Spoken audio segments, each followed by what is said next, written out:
आज के हम वीडियो में पढ़ने वाले हैं कक्षा 12th का, ठीक है, यानी इंटर का। हम लोग पढ़ने वाले हैं भूगोल। भूगोल का जो ऑब्जेक्टिव प्रश्न है, ठीक है, जो आपके एग्जाम ऑफ व्यू से जो प्रश्न है, ऑब्जेक्टिव प्रश्न जो आपके एग्जाम में आते हैं, वो सभी ऑब्जेक्टिव प्रश्न हम आपको आज के इस वीडियो में कराने वाले हैं। ठीक है, विषय रहेगा आपका भूगोल। ठीक है, देखिए, आपके एग्जाम में जो कुल समय मिलता है वो 3 घंटे 15 मिनट का समय मिलता है। ठीक है, और वो 70 अंक का होता है। टोटल टोटल जो एग्जाम होता है वो 70 अंक का होता है।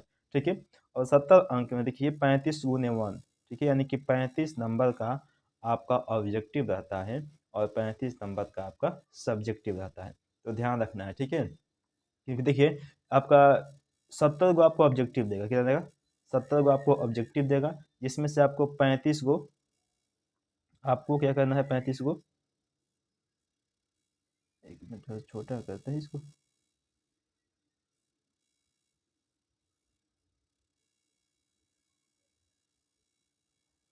कितना छोटा हो गया जी? 16,000। हाँ चलिए, बस और बड़ा कर देते हैं। हाँ, अब ठीक है। लिखिए, यानी कि आपको जो प्रश्न देगा वो 70 गो देगा, जिसमें से आपको 35 का टिक मारना है, सही करना है। देखिए यहाँ पर लिखा हुआ है, कह रहा है कि प्रश्न संख्या 1 से 70 तक प्रत्येक प्रश्न के लिए 4 विकल्प दिए गए हैं। ठीक है, जिनमें से एक सही है। अपने द्वारा चुने गए सही विकल्प को OMR शीट पर चिन्हित करें। आपको 35 प्रश्नों के ही उत्तर देने हैं। ठीक है, यानी कि आपको 70 गो प्रश्न तो देगा, लेकिन आपको उसमें से 35 का ही उत्तर देना है। ऐसा ना कीजिए कि आप 70 के 70 उत्तर देने के फेर में लग जाएं। ठीक है, उससे कोई फायदा नहीं होने वाला है, क्योंकि आपको 35 नंबर ही मिलेगा। ठीक है, तो चलिए देखिए, हम लोग इसका शुरुआत करते हैं। इसका जो पहला प्रश्न है वहां से हम लोग देखते हैं और शुरुआत करते हैं। ठीक है,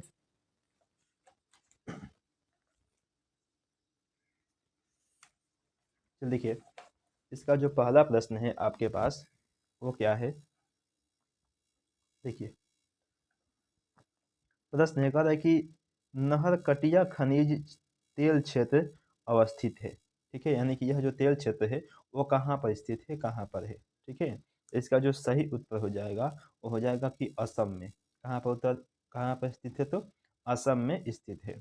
ठीक है, लेकिन दूसरा का प्रश्न है कि भारत का सबसे लंबा राष्ट्रीय जलमार्ग कौन है। भारत का सबसे लंबा राष्ट्रीय जलमार्ग जो है वो कौन है। ठीक है, तो आपका सही उत्तर हो जाएगा राष्ट्रीय जलमार्ग संख्या 1, राष्ट्रीय जलमार्ग संख्या 1, यानी कि ऑप्शन ए आपका सही उत्तर है। ठीक है, चलिए वैसे ही आते हैं हम लोग 3 नंबर प्रश्न। देखिए, तीसरा का प्रश्न है, कह रहा है कि मोरमू मोरमुगाओ पतन किस नदी पर स्थित है। ठीक है, इसका सही उत्तर क्या हो जाएगा, तो इसका जो सही उत्तर होगा वो होगा जुआरी। क्या होगा? जुआरी। ठीक है, आप लोग भी अपना आंसर मिलाते चलेंगे कि आपको कितना, आपका कितना सही हो रहा है। ठीक है, जितना आपका सही होगा वो आप कमेंट में लिखेंगे कि हाँ मेरा इतना सही हो गया, 20 गो, 25 गो, 30 गो, 35 गो, 35 प्लस सही हुआ है। ठीक है, अगर 35 प्लस सही आपका होता है तो समझिए आपका एग्जाम में आपको फर्स्ट डिवीजन आने से कोई नहीं रोक सकता है। ठीक है, चलिए, चौथा है कि निम्न में से कौन भू आबद्ध पतन है। भू आबद्ध पतन है। ठीक है, चलिए, इसका आंसर हो जाएगा आपका विशाखापत्तनम। विशाखापत्तनम। ठीक है, विशाखापट्टनम। ऑप्शन नंबर ए आपका सही उत्तर है।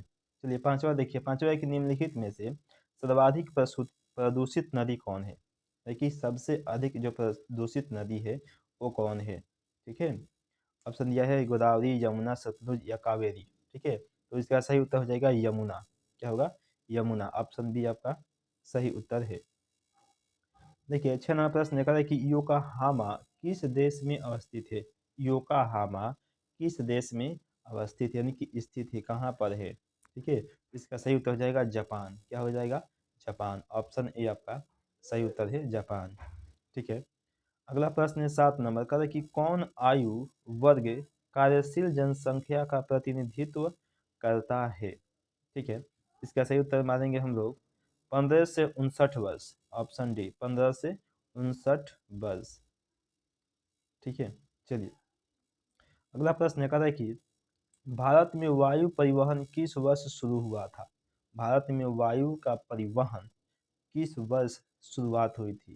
ठीक है, तो आंसर लिखेंगे 1911 में। कब हुआ था? 1911 ईस्वी में शुरुआत हुआ था। देखिए अगला प्रश्न है, कह रहा है कि हजीरा किस राज्य में स्थित है? हजीरा किस राज्य में स्थित है? कहाँ पर स्थित है? लिखेंगे आंसर गुजरात में। ऑप्शन डी आपका सही उत्तर है, गुजरात में। 10वां है कि मंगलौर पतन स्थित है। मंगलौर पतन स्थित है, यानी कहाँ पर स्थित है मंगलौर पतन? ठीक है, आंसर मानेंगे कर्नाटक में। क्या होगा? कर्नाटक में। ऑप्शन बी आपका सही उत्तर है। अगला प्रश्न है 11 नंबर, कहता है कि शहरी धूम कोहरा किस प्रदूषण से संबंधित है? ठीक है, इसका जो सही उत्तर हो जाएगा वो हो जाएगा वायु प्रदूषण से। किस प्रदूषण से? तो वायु प्रदूषण से। चलिए अगला प्रश्न है हमारे पास 12 नंबर का, निम्नलिखित में से कौन सर्वाधिक सूखा प्रवण राज्य है? सूखा प्रवण राज्य कौन है निम्नलिखित में से? सबसे अधिक की बात कर रहा है। ठीक है, तो मानेंगे उत्तर गुजरात। ऑप्शन सी आपका सही उत्तर है, गुजरात। ठीक है, चलिए इसमें कोई दिक्कत है आपको? देखिए आपको जितना इसमें से आपका सही हो रहा है वो आपको कमेंट करना है कि सर मेरा कितना सही हुआ, कितना गलत हुआ। ठीक है, इससे क्या होगा कि आपका भी कॉन्फिडेंस बढ़ेगा कि हाँ हम इतना सही कर पा रहे हैं, एग्जाम में हमारा जो नंबर है वो अच्छा खासा आ जाएगा। ठीक है, अगर सही नहीं कर पाते हैं समझिए कि आपको दिक्कत है। ठीक है, आपको और ज़्यादा से ज़्यादा पढ़ाई करना पड़ेगा। चलिए देखिए अगला प्रश्न है हमारे पास, नंबर का है कि रुको और जाओ निश्चयवाद का दूसरा नाम क्या है? है कि रुको और जाओ निश्चयवाद का जो दूसरा नाम है वो क्या है? आंसर मारेंगे नव निश्चयवाद। ऑप्शन सी आपका सही उत्तर है, नव निश्चयवाद। अगला प्रश्न है 14 नंबर का है कि जनसंख्या परिवर्तन का घटक कौन है? जनसंख्या परिवर्तन का घटक कौन है? ठीक है, देखिए इसका जो सही उत्तर हो जाएगा आपका ऑप्शन नंबर डी, जन्म मृत्यु एवं प्रवास। इनमें से सभी के सभी क्या हो जाएगा? जनसंख्या परिवर्तन का घटक है, क्योंकि आदमी का जन्म होगा तभी परिवर्तन हो जाएगा संख्या में, मृत्यु होगा तभी परिवर्तन होगा, प्रवास होगा तभी परिवर्तन होगा। ठीक है, चलिए अगला प्रश्न है 15 नंबर का, कि बृहद ट्रंक मार्ग संबंधित है, किससे संबंधित है? ठीक है, तो मानेंगे इसका उत्तर हो जाएगा आपका ऑप्शन नंबर सी, उत्तरी अटलांटिक समुद्री मार्ग से। Option number C. ठीक है, चलिए देखिए अगला प्रश्न है 16 नंबर का, कि चैनल टनल जोड़ता है। चैनल टनल जो है वह जोड़ता है किसको किसको? चैनल टनल जो है वो जोड़ रहा है। ठीक है, तो मारेंगे पेरिस और लंदन को। पेरिस और लंदन को। ऑप्शन नंबर सी आपका सही उत्तर है। ठीक है, अगला प्रश्न है 17 नंबर का, कि परमाणु ऊर्जा आयोग की स्थापना कब हुई थी? परमाणु ऊर्जा आयोग की स्थापना जो है वो कब हुई थी? तो 1948 में। कब हुआ था? 1948 में। ऑप्शन नंबर ए आपका सही उत्तर है, 1948। अगला प्रश्न है 18 नंबर का, कि आसियान का मुख्यालय कहाँ है? आसियान का मुख्यालय कहाँ पर है? लिखेंगे जकार्ता में। जकार्ता। ऑप्शन ए आपका सही उत्तर है, जकार्ता। ठीक है, चलिए अगला प्रश्न है हमारे पास 19 नंबर।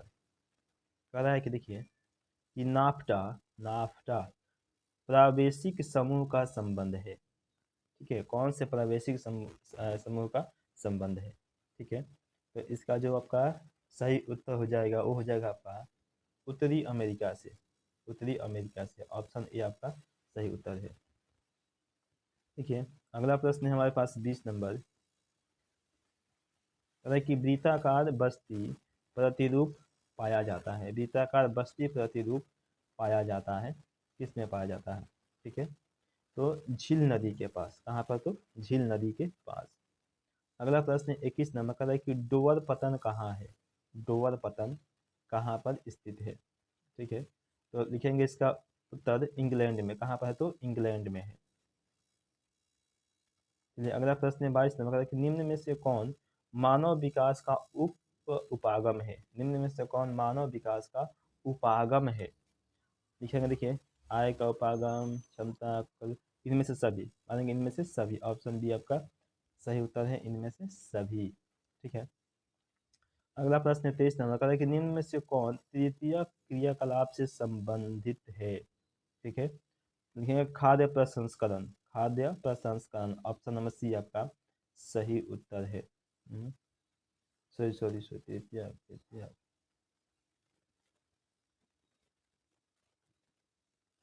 नहीं सॉरी, खाद्य गलती हो जाएगा, इसका ऑप्शन नंबर सी आंसर नहीं होगा, मिस्टेक हो गया। इसका ऑप्शन नंबर जो है ऑप्शन नंबर बी होगा, सेवाएं। क्या होगा, सेवाएं होगा। ठीक है, चलिए अगला प्रश्न देखिए, अगला प्रश्न 24 नंबर का है कि कोल खोज उदाहरण है। कोल खोज किसका उदाहरण है, तो सामूहिक कृषि का। किसका, तो सामूहिक कृषि का, ऑप्शन ए आपका सही उत्तर है। ठीक है, चलिए देखिए अगला प्रश्न है 25 नंबर। 25 नंबर प्रश्न की अंगूर की खेती किससे संबंधित है। ऑप्शन नंबर मानेंगे सी, भूमध्य सागरीय क्षेत्र से, ऑप्शन सी आपका सही उत्तर है, भूमध्य सागरीय क्षेत्र से। अगला प्रश्न है 26 नंबर का है कि निम्न वृक्षों में किससे च्युइंगम संबंधित है। निम्न वृक्षों में किससे च्युइंगम संबंधित है। ठीक है, किससे, च्युइंगम आप लोग जानते होंगे, सेंटर फ्रूट जो आता है। ठीक है, उसकी बोलते हैं च्युइंगम, चिम्बम संबंधित है। ठीक है, लिखेंगे जेपोटा वृक्ष से, जेपोटा, जेपोटा, नेटापोटा, समझिए ना, जेपोटा वृक्ष से। देखिए अगला प्रश्न 27 नंबर कह रहा है कि शेफील्ड औद्योगिक केंद्र कहाँ स्थित है। शेफील्ड औद्योगिक जो केंद्र है वो कहाँ पर स्थित है, लिखेंगे ग्रेट ब्रिटेन में, ग्रेट ब्रिटेन में। अगला प्रश्न है 28 नंबर का है कि पनामा नहर की लंबाई कितनी है। पनामा नहर की लंबाई कितनी है, लिखेंगे 72 किलोमीटर। कितना है, तो 72 किलोमीटर। अगला प्रश्न है कि पोर्ट सईद कहाँ है। पोर्ट सईद कहाँ है। ठीक है, प्रश्न है कि पोर्ट सईद कहाँ है, लिखेंगे ऑप्शन होगा मिस्र में। कहाँ होगा, ऑप्शन मिस्र में, ऑप्शन नंबर बी आपका सही उत्तर है, मिस्र में। अगला प्रश्न है 30 नंबर का है कि निम्नलिखित में कौन ऑस्ट्रेलिया की राजधानी है। कौन जो है ऑस्ट्रेलिया की राजधानी है। ठीक है, मानेंगे कैनबरा। क्या होगा, कैनबरा, ऑप्शन बी आपका सही उत्तर है, कैनबरा। चलिए देखिए अगला प्रश्न है हमारे पास 31 नंबर का है कि ग्रेट लेक्स जलमार्ग किस महादेश से संबंधित है। ग्रेट लेक्स जलमार्ग किस महादेश से संबंधित है। ठीक है, देखिए तो इसका जो सही उत्तर हो जाएगा वो होगा आपका उत्तरी अमेरिका से। किससे होगा, तो उत्तरी अमेरिका से संबंधित है। अगला प्रश्न है 32 नंबर का है कि निम्न में से कौन एक नगरीय समस्या है। कौन एक नगरीय समस्या है, निम्नलिखित में से कौन है जो एक नगरीय समस्या यानी कि एक नगर की समस्या है। ठीक है, वायु प्रदूषण, पेयजल की कई, सभी, इनमें से सभी, इनमें से सभी, क्या मानेंगे, इनमें से सभी का। कालाहारी मरुस्थल कहाँ है।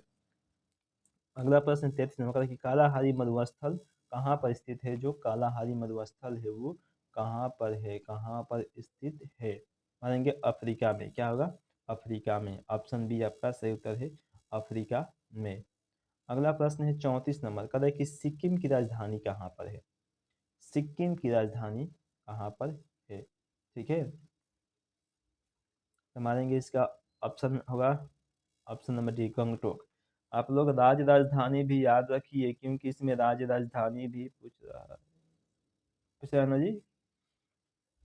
तो देखिए अगला है कि बेलाडीला किस राज्य में, मतलब कि बेलाडीला किस राज्य में स्थित है। बेलाडीला छत्तीसगढ़ में। कहाँ पर है, छत्तीसगढ़ में। अगला प्रश्न है 36 नंबर का है कि निम्न में से कौन बाजरा उत्पादन में अग्रणी राज्य है। बाजरा का उत्पादन करने में सबसे अग्रणी राज्य कौन सा है, कहेंगे महाराष्ट्र। महाराष्ट्र, ऑप्शन बी आपका सही उत्तर है। अगला प्रश्न 37 नंबर का है कि डिगबोई प्रसिद्ध है किसके लिए। लोहा के लिए, तांबा के लिए, पेट्रोलियम के लिए, चांदी के लिए। ये तो आपको पता ही होना चाहिए। 37 का आंसर क्या हो जाएगा? ऑप्शन नंबर बी यानी कि पेट्रोलियम के लिए, पेट्रोलियम के लिए। अगला है 38 नंबर का, निम्न में से कौन अभ्रक उत्पादन में अग्रणी राज्य है? अभ्रक की उत्पादन करने में सबसे आगे जो राज्य है वो कौन सा है? कहेंगे बिहार, हो जाएगा बिहार। ठीक है। रावत भाटा किस राज्य में है? रावत भाटा किस राज्य में स्थित है? राजस्थान में। कहाँ पर है? राजस्थान में। ठीक है। चलिए अब हमारे पास अगला प्रश्न आ गया 40 नंबर। कितना आ गया जी? 40 नंबर। ठीक है।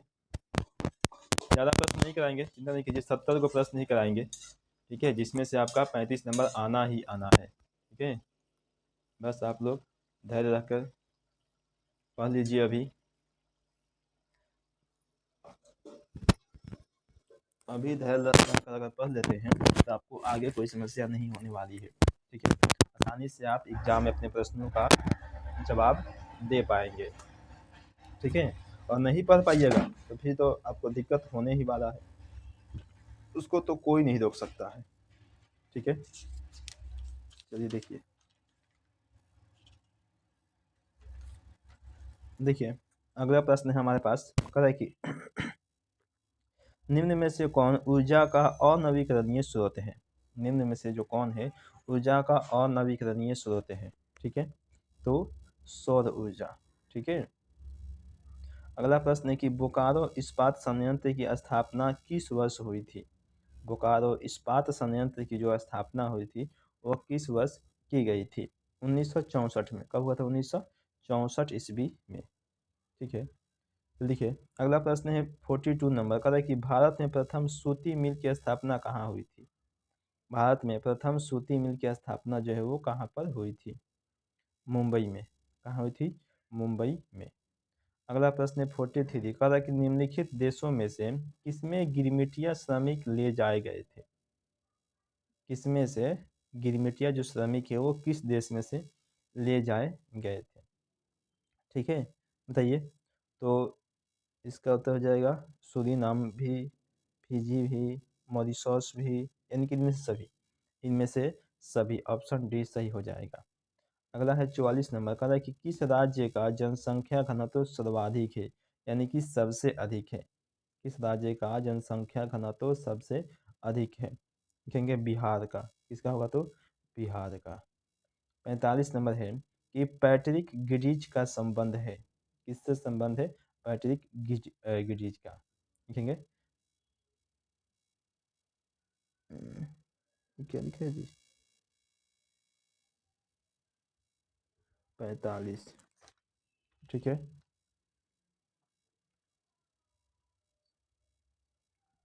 देखिए आगे सनगढ़ से, सनगढ़ से। अगला प्रश्न देखिए हमारे पास, अगला प्रश्न है 46 का, है कि निम्न राज्यों में से किसकी साक्षरता दर सर्वाधिक है? किसकी जो साक्षरता दर है वो सबसे अधिक है? सर्वाधिक मतलब सबसे अधिक है।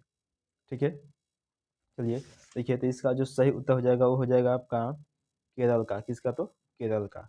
अगला है 47 का, निम्नलिखित में से कौन शैक्षणिक नगर है?